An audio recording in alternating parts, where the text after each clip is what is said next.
Peter Hotez, this vaccinologist, and I'm going to bring this tweet up. Let me find this tweet because I want to read it exactly. Peter Hotez posted an article from Vice that said, Spotify has stopped even sort of trying to stem Joe Rogan's vaccine misinformation.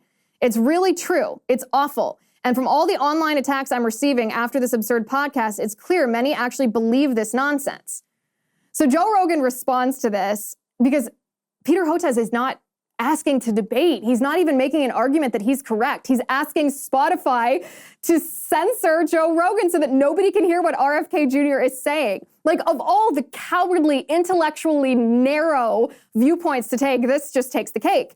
Joe Rogan responds and says, Peter, if you claim what RFK Jr. is saying is quote unquote misinformation, I am offering you $100,000 to the charity of your choice if you're willing to debate him on my show with no time limit. Which is just, that was sort of the tweet that set it all off.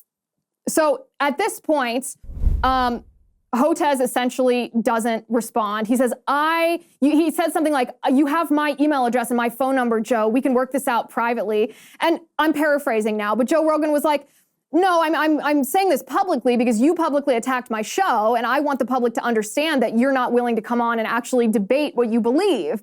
And then Elon Musk jumps into it and says maybe that's because he knows that he's wrong, so he doesn't want to debate because he knows he'll be proven wrong.